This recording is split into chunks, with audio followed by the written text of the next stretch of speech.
अनिल विज में अगर हिम्मत है तो अपने सरकार के मुखिया से सवाल करे कि ये हुआ कैसे। चाहे शाहीन बाग में बुलडोज़र चलाने का मसला हो, हम सब दिल्ली प्रदेश के कांग्रेस के सभी नेता वहाँ मौजूद थे, चाहे जहांगीरपुरी में ये मामला हुआ हो या कहीं भी हुआ हो, कांग्रेस पार्टी जो है संविधान से देश को चलाने की बात करती है। अगर ये अक़लियत पे हमला नहीं था, ये देश के भाईचारा पे हमला था। तो अगर किसी पे भी हमला होता है वो देश पे हमला है, वो संविधान पे हमला है। ये कौन लोग थे? विश्व हिंदू परिषद के लोग थे, और उनका क्या नाता है भाजपा से और अनिल विज जी से, ये सबको जग जाहिर है। आपकी सरकार होते हुए दंगा कोई और करा रहा है तो ये तो आपकी सरकार की विफलता है। आपको तो तुरंत इस्तीफा देना चाहिए। आपको कोई अधिकार नहीं है वहाँ शासन में बने रहने का।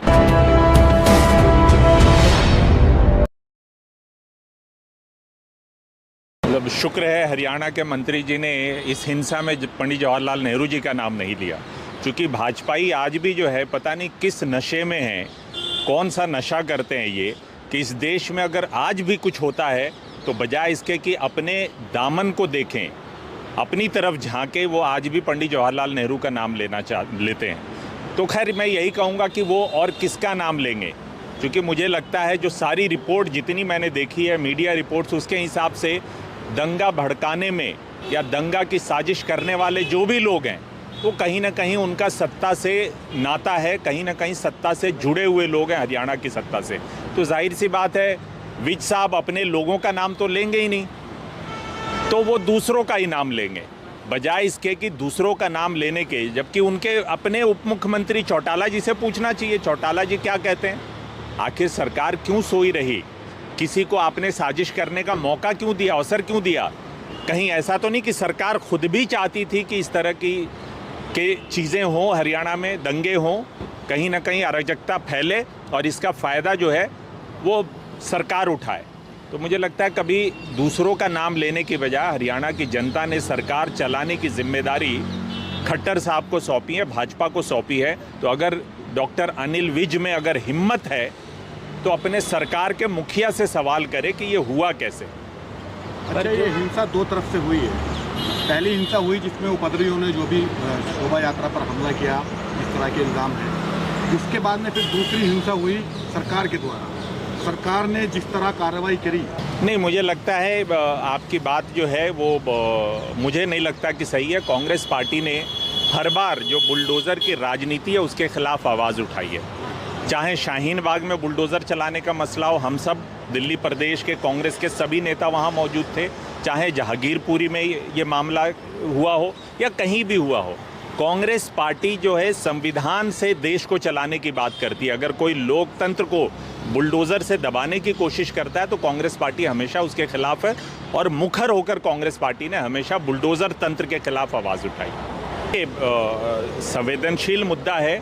मुझे नहीं पता वहाँ के लोगों ने राहुल जी को निमंत्रण दिया है, या हो सकता है कुछ उनका अपना पहले से जो व्यवस्थाएं हैं, जो कहीं ना कहीं इंगेजमेंट है उनका। लेकिन जो टिकैत साहब की बात है या किसानों की बात है, खाप पंचायत में बहुत सारे, ऐसा नहीं कि कांग्रेस के नेता नहीं उसमें शामिल है, बहुत सारे कांग्रेस के नेता भी शामिल हैं।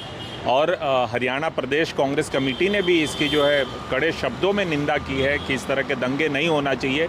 सरकार का जो लचर रवैया है, सरकार को, प्रशासन को मजबूत करना चाहिए। और रही बात, ये स्वागत योग्य है कि अगर कोई भी किसान आगे बढ़ता है, क्योंकि भाई देखिए हमारा देश जो है वो कृषि प्रधान देश है। इस देश के निर्माण में कृषक समुदाय के लोग हैं उनका बहुत बड़ा योगदान है। तो अगर इस देश में कहीं भी इस तरह की चीज़ें होती है, देश में जो है भाईचारा खतरे में आता है, विभाजनकारी नीतियाँ लागू की जाती हैं, तो इस तरह के मामले में किसान को बढ़ चढ़ के आगे आना चाहिए, और गाहे बगाहे आगे आते रहते हैं। तो इसलिए ये तो स्वागत योग्य कदम है। किसानों को अगर इस देश के दर्द को वो महसूस करते हैं, और महसूस करके, चाहे वो किसान आंदोलन क्यों ना हो दिल्ली में, ये सरकार जो है इतनी असंवेदनशील थी कि सैकड़ों किसान शहीद हो गए, लेकिन इस सरकार ने ज़रा सी भी ये नहीं सोची कि उन किसानों से बात की जाए जो दिल्ली के दहलीज पे बैठे हुए थे।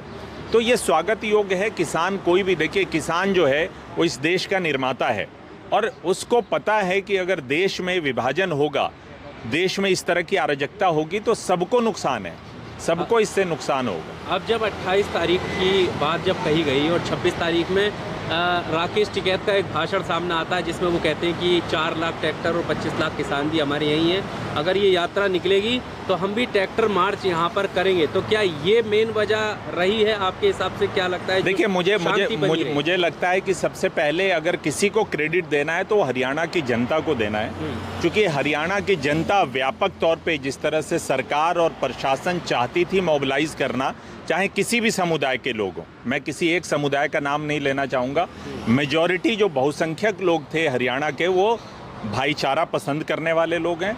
वो दंगा में विश्वास नहीं है उनको, वो चाहते हैं कि भाईचारा बना रहे, आपस में गठजोड़ बना रहे किसी भी समुदाय के बीच में। तो मैं तो सबसे पहले अगर इसका क्रेडिट और धन्यवाद देना चाहता हूं तो हरियाणा की जनता को देना चाहता हूं, जिनकी वजह से ये दंगा जो है, कुछ जो दंगाई वो बहुत नाम मात्र के लोग हैं जो चाहते थे कि किसी तरह से दंगा भड़के, हिंदू मुसलमान आपस में लड़े, लेकिन इसका मैं श्रेय वहाँ के मेजॉरिटी जो हिंदू भाई हैं और मुसलमान भाई हैं जिन्होंने जो उनके साजिश में नहीं फंसे, और उसके अलावा जो किसान समुदाय के लोग हैं, किसान आंदोलन से जुड़े हुए जो लोग हैं, उनकी अपील मुझे लगता है कारगर हुई है। और जो बाई एंड लार्ज दूसरे भी राजनीतिक लोग जो सत्ता में नहीं है, विपक्ष में, उन्होंने भी अपील की थी और उसका असर हुआ हरियाणा में। पर उनको क्या धन्यवाद या अब आपकी तरफ से, कांग्रेस की तरफ से खास करके नहीं देना चाहिए, जो ऐसे वक्त में माइनॉरिटी पर हो रहे हमलों को लेकर जो मुखर आवाज बनकर मतलब खुले तौर पर सामने? देखिए, मैं ये मानता हूं कि ये अक़लियत पे हमला नहीं था, ये देश के भाईचारा पे हमला था, ये देश के संविधान पे हमला है।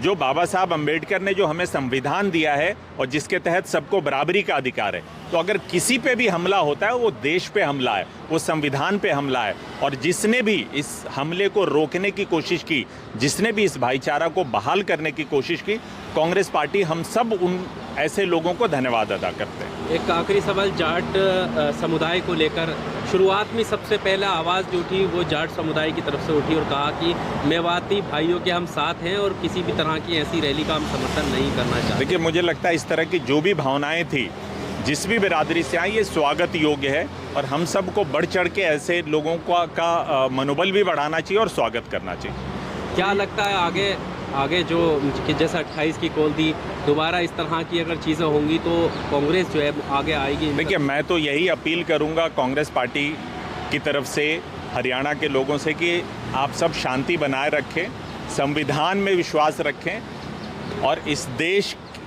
को अगर मजबूत करना है तो आपसी भाईचारा मजबूत होगा, तभी ये देश मजबूत होगा। तो हमारी यही अपील होगी, शांति बनाए रखें, संयम से काम लें।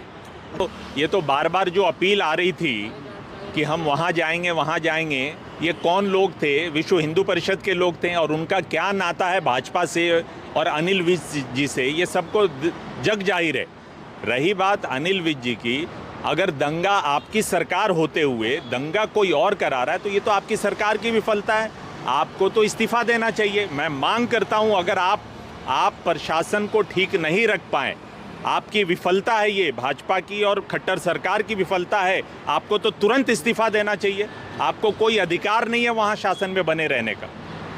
ये कांग्रेस को धर्म संकट में फंसा दिया एक तरह से। अगर वो मुसलमानों का नाम ले तो उसे कहते हैं हिंदू विरोधी। देखिए, कांग्रेस पार्टी कभी धर्म संकट में नहीं फंसी है। हमारा बिल्कुल क्लियर स्टैंड है, हम संविधान बचाना चाहते हैं, इस देश के नागरिकों को बचाना चाहते हैं। हम इस देश के, चाहे वो किसी भी धर्म के, किसी भी संप्रदाय के लोग हों, कांग्रेस पार्टी के लिए हर एक देशवासी बराबर है और हम सब इस देश की संविधान में हमारी आस्था है और हम संविधान को बचाना चाहते हैं।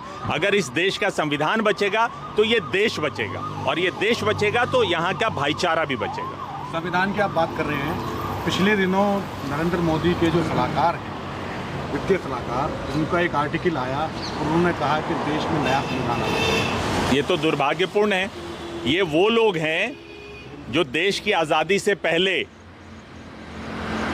अंग्रेज़ों के साथ खड़े हुए थे। जब देश में आज़ादी का आंदोलन कांग्रेस पार्टी, कांग्रेस के नेता चला रहे थे, तो ये साजिश करते थे कांग्रेस के नेताओं के खिलाफ, कांग्रेस पार्टी के खिलाफ साजिश करते थे, ये गवाही देते थे। तो जाहिर सी बात, अब इनका असली रंग सामने आ रहा है, अब इनका असली चेहरा सामने आ रहा है। जो अपने आप को देशभक्त अभी तक कह रहे थे, भाई बाबा साहब के संविधान से क्यों डर लगता है आपको? आप क्यों डरे हुए हैं? भाजपाई और आरएसएस के लोग क्यों डरे हुए हैं? क्योंकि देश का संविधान, बाबा साहब ने जो इस देश को संविधान दिया वो क्या कहता है? समानता की बात करता है, इक्वालिटी की बात करता है, भेदभाव नहीं करता है, सामाजिक न्याय की बात करता है। तो इससे डर लगता है, क्योंकि ये आज भी मनुस्मृति से इस देश को चलाना चाहते हैं, ये देश की संविधान से नहीं चलाना चाहते हैं।